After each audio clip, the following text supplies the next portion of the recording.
The radio static cut through the operations center like a blade through silk. 6 words, spoken with the kind of calm that only comes from men who have accepted their fate. Ghost 27 to Overwatch.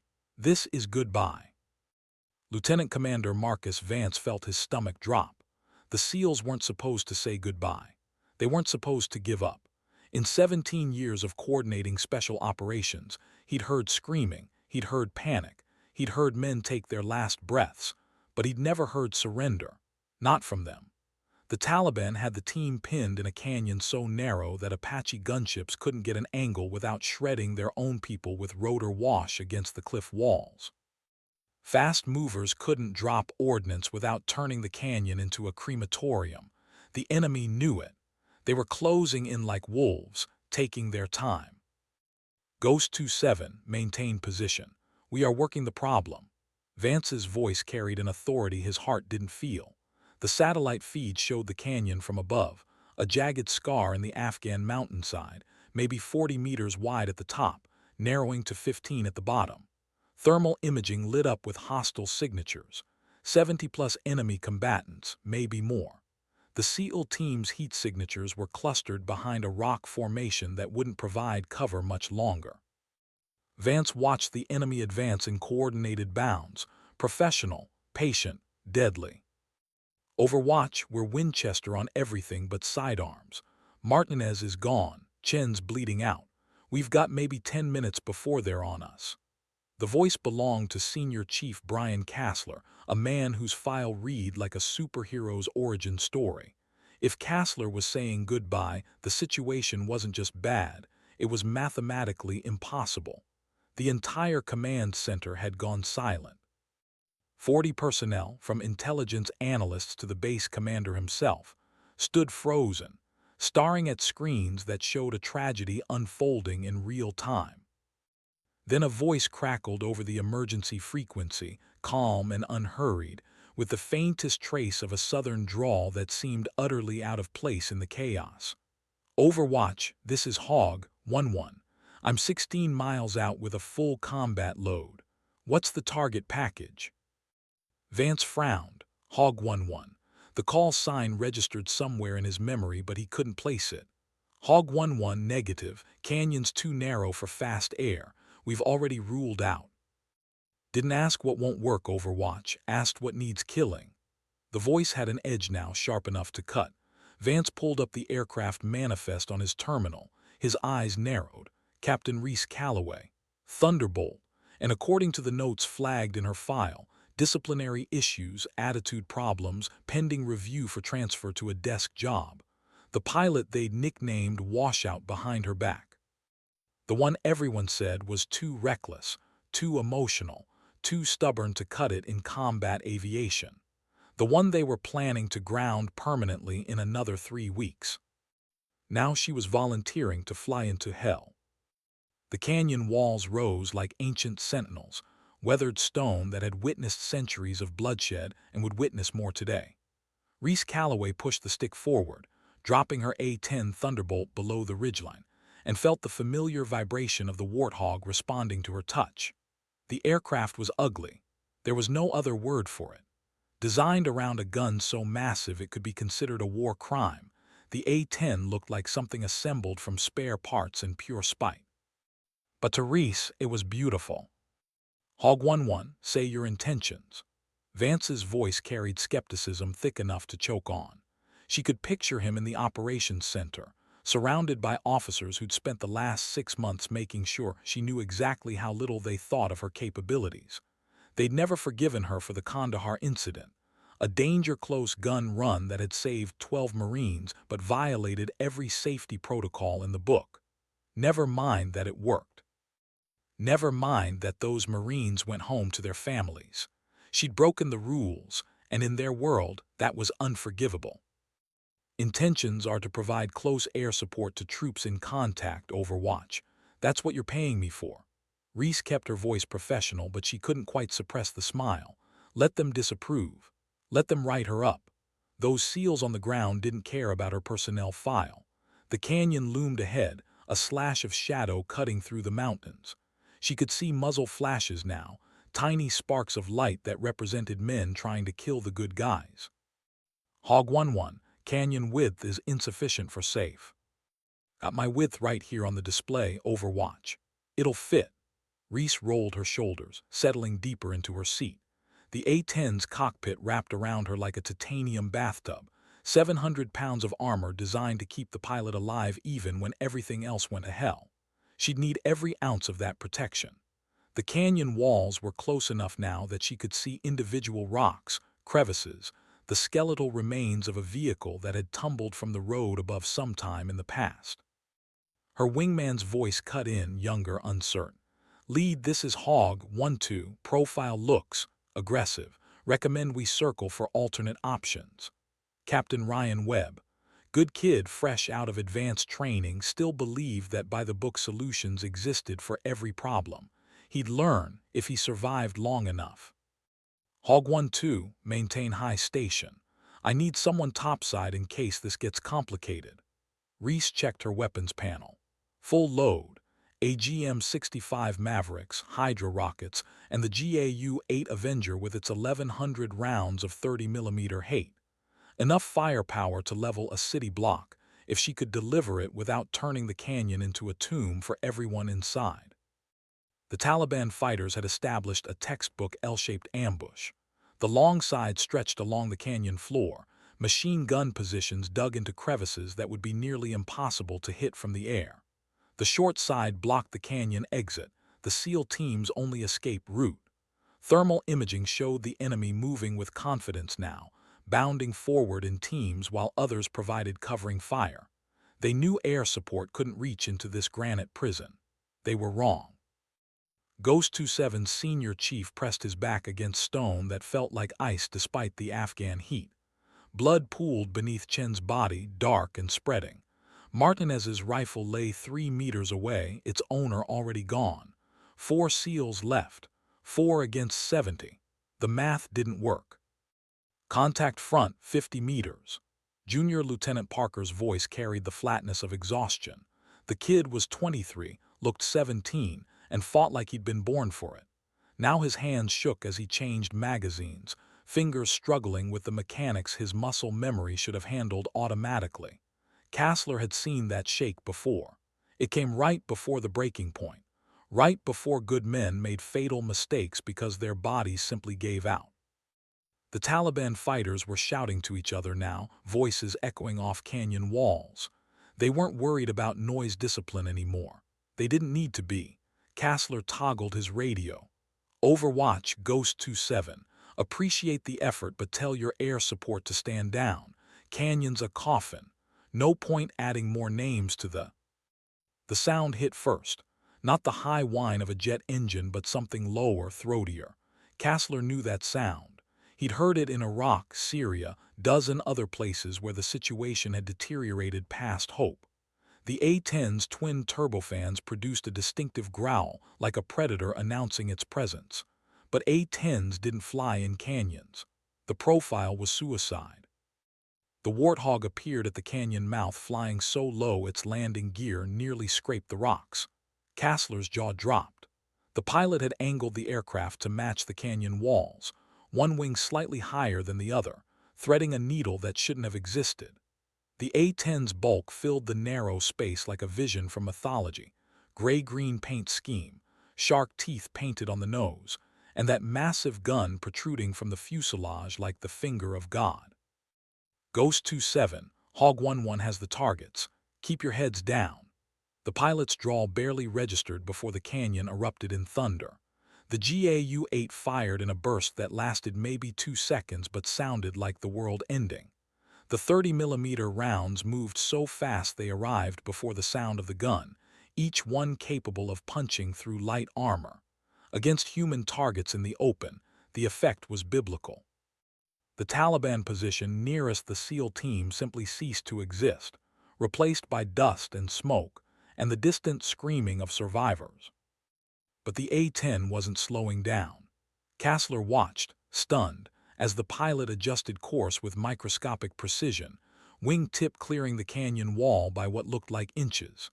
The aircraft bucked slightly in the turbulent air, caught in the wind shear where mountain drafts collided with thermal updrafts from the canyon floor. Any normal pilot would have pulled up, escaped to safe altitude, lived to fight another day. This pilot dove deeper into the canyon, lining up on the second enemy position. Reese's world had narrowed to instruments, instinct, and the kind of flying that existed somewhere beyond training. The A-10 responded to her touch like it was reading her mind, small adjustments to stick and rudder keeping the aircraft centered in a space that was objectively too small. Her altitude warning screamed. Her collision avoidance system added its own protest. She reached over and silenced both. They were distractions now, voices of caution that had no place in what came next. The targeting pod painted the canyon in shades of gray and white, heat signatures standing out like beacons. She counted them quickly, 20 plus in the next concentration, another 30 beyond that. The enemy had committed everything to this ambush, confident that the terrain made them invulnerable. That confidence was about to get expensive. Hog 11 is in hot. Reese thumbed the trigger, and the A-10 shuddered as the GAU-8 roared to life. The recoil was powerful enough to slow the aircraft, 1,200 rounds per minute of depleted uranium death spiraling downrange at 3,400 feet per second. The gun created its own weather system, smoke and cordite filling the canyon, empty brass casings tumbling through the air behind her like deadly confetti. The second Taliban position disintegrated. Reese banked hard right, wing-tip rising to clear an outcropping, then rolled left to compensate. The canyon bent ahead, curving like a serpent.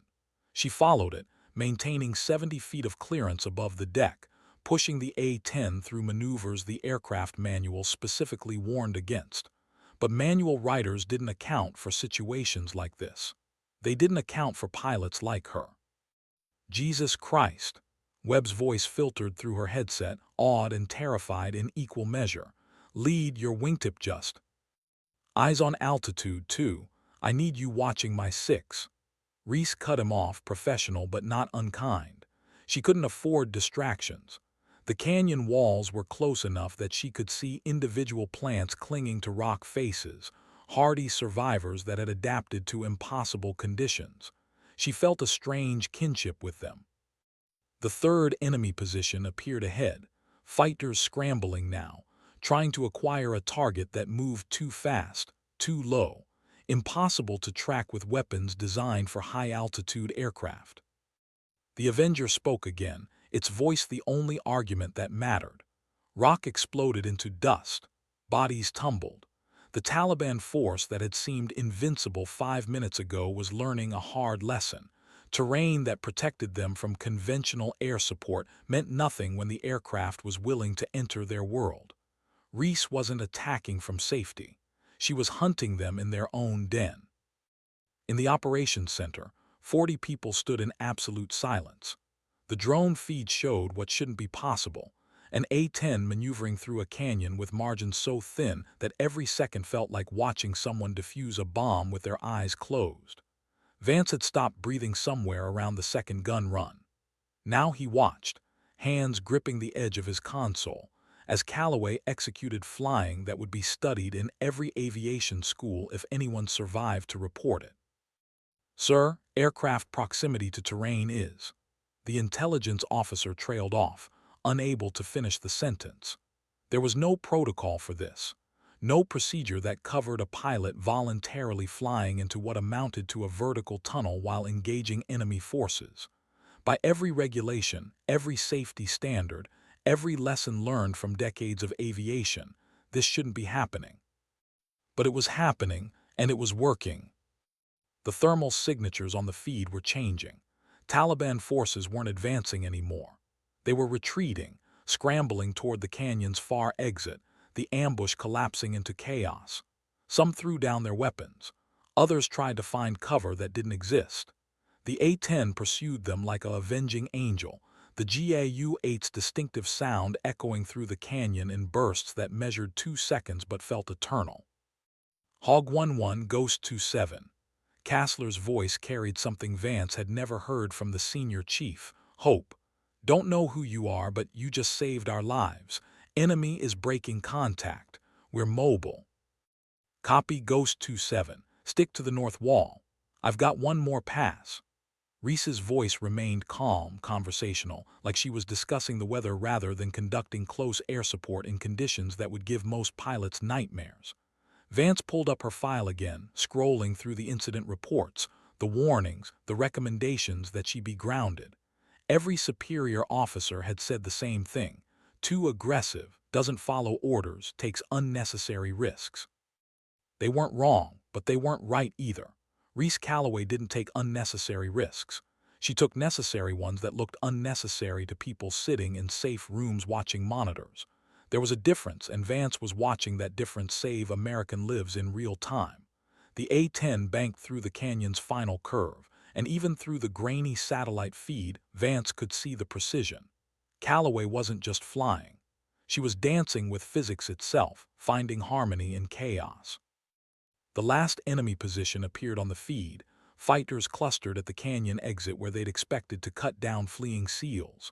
They never saw the coming. The Warthog emerged from the canyon's shadow like judgment itself, and Reese unleashed everything she had left. Mavericks first, the missiles streaking downrange with trails of white smoke. Then rockets, a full pod salvo that turned the exit into an inferno. Finally, the gun, one sustained burst that spent her remaining ammunition. Silence fell over the canyon like snow. Reese pulled up, clearing the ridgeline, climbing into clean air that felt thin after the claustrophobic confines below. Her hands shook now, adrenaline demanding payment for the last 6 minutes of flying. She'd never attempted anything like that before. Doubted anyone had. The A-10 groaned around her, airframe stressed but intact, faithful to the end. Hog 11, Ghost 27. Kassler's voice carried weight now, the kind of respect earned through blood and fire. We're clear, moving to extraction point. Tell command we need immediate dust-off for wounded. Copy Ghost 27. Helps inbound. Reese let her head fall back against the seat, eyes closing for just a moment. Chen would make it. The medevac would reach them in time. 4 SEALs going home. 4 families that wouldn't get the knock on the door. The math worked after all, but the numbers didn't capture the cost. Her fuel gauges showed critically low. She'd burned through reserves during the canyon run, the tight maneuvers consuming gas at rates the flight manual called emergency. The nearest airfield was 30 miles out. She'd make it, probably. Hog 11, Overwatch. Vance's voice carried a different tone now, something that might have been respect or might have been disbelief. Return to base when able. Base commander wants to. Discuss your tactics. Looking forward to it, Overwatch. Reese smiled, but there was no humor in it. She knew what that discussion would involve. More write-ups, more lectures about acceptable risk, more officers who'd never strapped into a combat aircraft telling her how combat aircraft should be flown. Let them talk. She'd done her job. The rest was just noise. Webb pulled alongside in trail formation, his A-10 pristine and unfired. Lead, that was. I don't even have words. They didn't teach that at Tucson. They didn't teach it anywhere, too. Some things you just figure out when the situation requires it.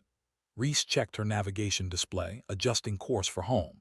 The mountains stretched below, beautiful and merciless, hiding 1,000 stories of men who'd come here with plans that hadn't survived contact with reality. She'd added another story today. Whether it would be celebrated or condemned remained to be seen. The sun caught her canopy, and for a moment everything was light and clarity. Then clouds rolled in from the west and the moment passed. There was still work to do, always more work. The war had no end in sight, just an endless succession of moments where somebody had to make the hard call, take the dangerous run, risk everything for people they'd never meet. Today that somebody had been her. Tomorrow it would be someone else. That was the job. That was always the job. The debriefing room felt like a courtroom. Colonel James Harrison sat at the head of the table, flanked by 2 majors Reese didn't recognize. Intelligence officers probably, brought in to provide technical analysis of her canyon run. Their faces carried the expression she'd learned to recognize over years of service, disapproval wrapped in professional courtesy. They thought she was reckless. They weren't entirely wrong. Captain Calloway. Harrison's voice carried the weight of 3 decades in uniform, most of it spent behind desks. Your actions today raise significant questions about judgment, adherence to established protocols, and frankly, your fitness for continued flight status. Reese remained silent. Experience had taught her that defending yourself during these sessions only made things worse. Let them vent. Let them cite regulations. Eventually, they'd run out of steam, issue their reprimand, and she'd go back to flying. That was the pattern. It had held for 6 years. It would hold today. Proximity to terrain exceeded acceptable parameters by. Harrison consulted his notes. 300%. You violated minimum safe altitude regulations. You conducted close air support in a space explicitly designated as no-fly. You expended your entire combat load in a single engagement. And you did all of this without requesting clearance from operational command. Troops were in contact, sir. Immediate action was required. Reese kept her voice level professional. Don't give them ammunition. Don't show emotion. Be the perfect subordinate even while they explain why perfect subordination means letting good men die. Immediate action within established guidelines, Captain. Not cowboy stunts that risk a multi-million-dollar aircraft and destabilize the entire tactical picture. Harrison leaned forward. What if you'd crashed? What if enemy forces had recovered classified avionics? What if? Permission to speak freely, sir. Reese met his gaze, and something in her expression made Harrison pause. He nodded, though his jaw tightened.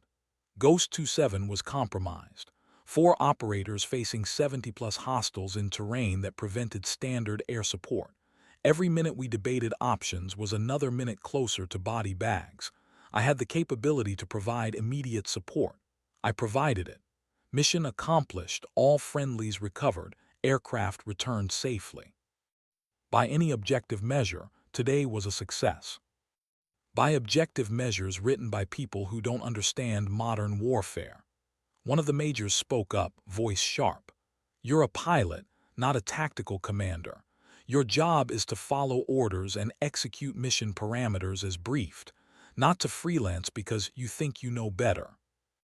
Reese bit back her first response, then her second. The third was barely diplomatic.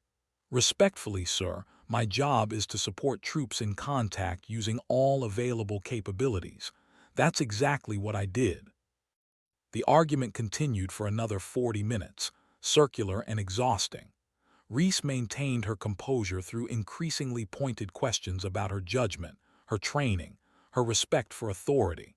They pulled up the Kandahar incident, naturally, and the time in Syria where she'd gone Winchester supporting a pinned-down patrol, and half a dozen other situations where she'd colored outside the lines to get results.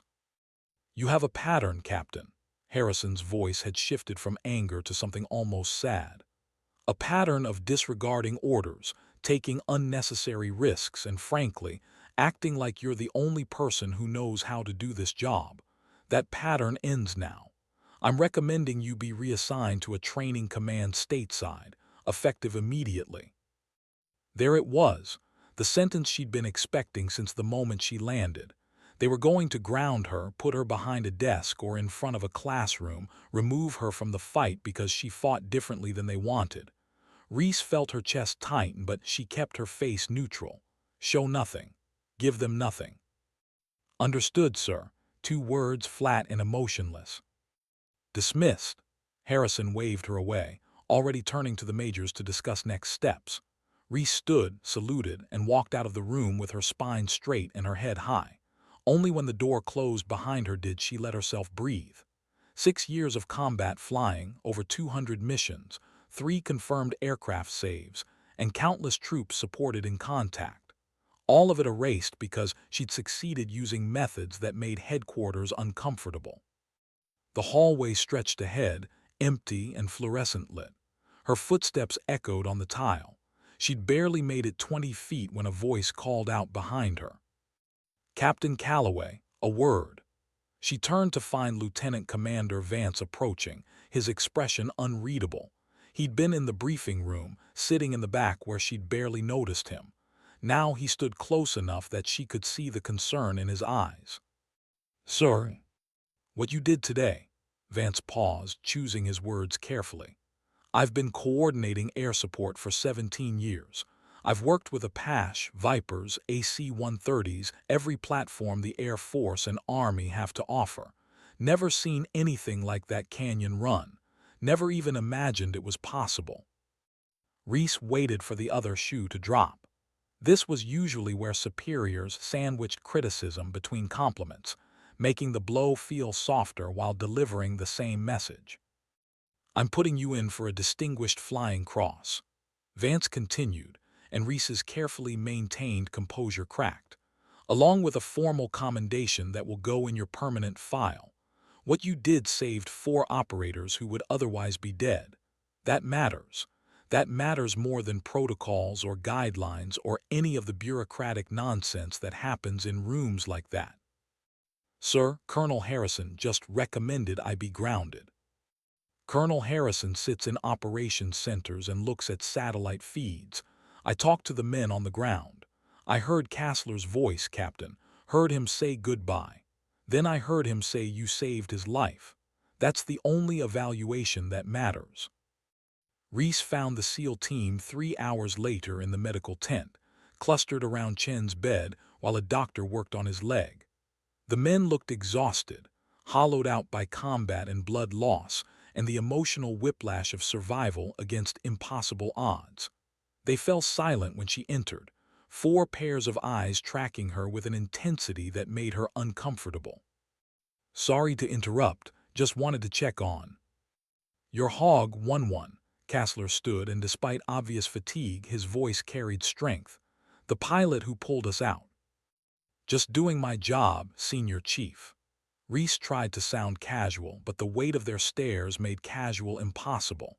These were men who'd seen the worst of combat, who operated in the darkest corners of the war. They didn't impress easily, yet they were looking at her like she'd performed a miracle. "Your job," Kassler laughed, but there was no humor in it. "Lady, I've called for air support on 6 continents. Never had a pilot do what you did. Most would have said the canyon was unflyable and left us to die. Hell, I was about to tell you the same thing before you showed up. Canyon was flyable, just required a different approach." Reese shrugged, uncomfortable with the praise. She'd done what needed doing. The fact that it looked impressive from the ground didn't change the calculus. Parker, the young lieutenant, spoke up from his position next to Chen's bed. "Ma'am, we want to know your name. Real name, not just the call sign." "Captain Reese Calloway, and you don't have to call me ma'am. I work for a living." Old Air Force joke, but it broke the tension. The SEALs smiled, some of that hardness leaving their faces. "Captain Calloway," Kassler extended his hand. "You gave us our lives back. That's a debt we can't repay, but we're going to spend the rest of our careers trying. Anything you ever need, anywhere in the world you call, we'll come running."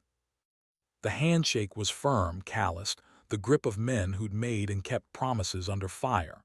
Reese felt something shift in her chest, an emotion she couldn't quite name. These men had faced death with dignity. She'd simply given them an alternative. That they saw it as something more, something worthy of lifelong gratitude, was humbling in a way she hadn't expected. "Just get home safe," she said quietly. "That's all the payment I need. Get home to whoever's waiting for you and make today mean something." Chen's voice drifted up from the bed, weakened by blood loss but carrying determination. "Already planning my kid's 4th birthday party, ma'am. Wouldn't miss it for the world. Thanks to you." Reese left the medical tent with her eyes burning, emotions she'd kept locked down for months threatening to surface. She joined to serve, to make a difference in a world that often felt indifferent to individual action. Today she'd done that. Not through following orders or adhering to protocols, but through seeing what needed doing and having the skill to do it. That should have felt like vindication. Instead, it felt like weight, responsibility that grew heavier with each life she touched. The bar on base was technically off-limits to officers after 2,200 hours, but nobody enforced that rule and everyone knew it. Reese sat in a corner booth nursing a whiskey she hadn't touched, staring at nothing and everything. Webb found her there around midnight, sliding into the seat across from her with his own drink. "They're calling it the miracle at Kamdesh," he said without preamble. "That's what the enlisted guys are saying. The Canyon Run already got a name." It wasn't a miracle, just physics and determination. Reese finally took a sip of her whiskey, the burn familiar and grounding. Physics doesn't explain flying through a space narrower than your wingspan. Determination doesn't explain knowing exactly when to bank, when to fire, when to thread the needle at 70 knots with terrain on both sides. Webb leaned forward. "I was up top watching lead. I saw the whole thing. That wasn't just good flying. That was, I don't even know what to call it. Desperate flying. The kind you do when good men are dying and you have the tools to stop it." Reese met his eyes. "You would have done the same in my position." "No," Webb said quietly. "I wouldn't have. I would have followed protocol, tried to find a safe solution, and those SEALs would be dead. I'm a good pilot, lead. But you're something different. Took me 6 months to see it, but today made it clear.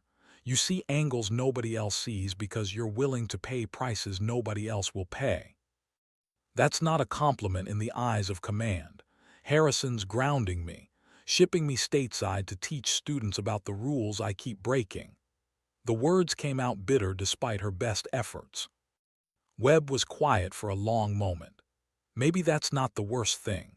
Maybe those students need to learn that rules are tools, not religion. Maybe they need an instructor who understands that combat is chaos, and chaos doesn't read the manual. Pretty philosophy for a career that's over. Reese finished her whiskey, the glass empty like the future stretching ahead. 6 years of combat flying, gone because I refused to let politics kill people. 6 years of combat flying that saved lives nobody else could have saved. That's a legacy, lead, whether command recognizes it or not. Webb stood to leave, then paused. "For what it's worth, flying with you was an honor, even if it scared me half to death." After he left, Reese sat alone in the darkness, processing everything. The Canyon Run would define her career, either as the ultimate example of what not to do or as proof that sometimes you had to break every rule to achieve the mission. Which interpretation prevailed would determine whether future pilots saw her as cautionary tale or inspiration. She couldn't control that, could only control what came next, whatever that looked like. Sleep didn't come that night. Reese lay in her bunk staring at the ceiling, replaying the Canyon Run frame by frame. Every decision point, every stick input, every fraction of a second where the wrong choice would have meant death. The A-10 had responded perfectly, but perfection was a coin flip away from disaster. She'd known that going in, done it anyway because the alternative was unacceptable. Around 0300, her phone buzzed. Text message from an unknown number. "Captain Calloway, this is Senior Chief Kassler. My team and I are putting together a formal statement for your service record. Need your squadron and command information. We won't let them bury you for saving us."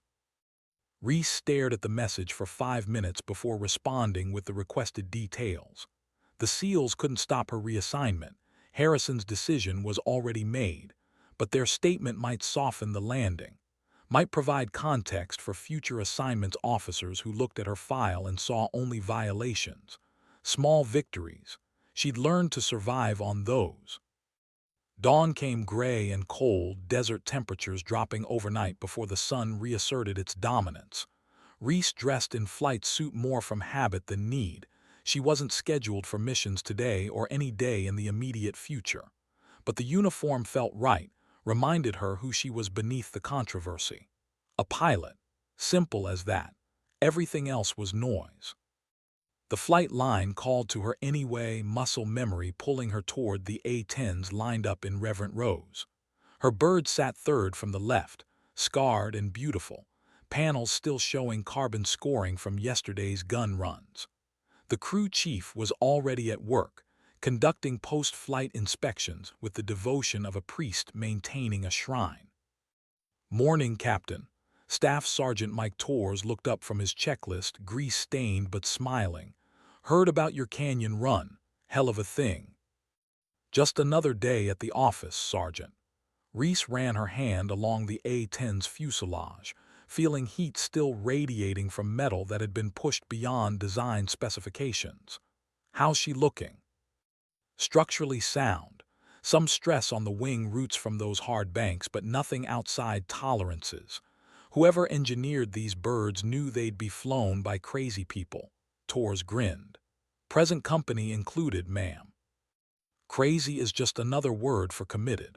Reese peered into the gun bay, seeing the massive GAU-8 resting quiet after its thunder. You'll take care of her while I'm gone. Tor's smile faded. Gone, ma'am. Reassignment came through. Stateside training command. Guess they figure I can do less damage teaching students than flying combat. The words hurt more than Reese expected. Saying it out loud made it real, transformed a threat into inevitable future. Tor's search for words found none adequate. That's wrong, Captain. What you did yesterday. What I did yesterday violated a dozen regulations. Command can't overlook that even if it saved lives. It's fine, Sergeant. I knew the price when I made the choice. Reese gave the A-10 one final pat, then turned away before emotion could surface. Keep her flying. She deserves better than a pilot who can't follow orders. The next 3 days passed in administrative purgatory. Reese processed paperwork, attended mandatory debriefings, and watched her combat flying career evaporate in triplicate forms. Other pilots treated her with cautious respect, uncertain whether she was hero or cautionary tale. The ambiguity suited her. Let them decide for themselves what her story meant. She'd stopped trying to control the narrative. On the 4th day, she was summoned to Colonel Harrison's office again.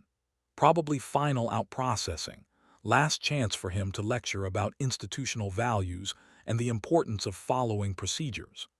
Reese steeled herself for tedium and walked into his office expecting familiar disappointment. Instead, she found Harrison standing next to a 2-star general she didn't recognize, both men wearing expressions that defied easy reading. Captain Calloway, this is Major General Raymond Stokes, commander of Coalition Air Operations.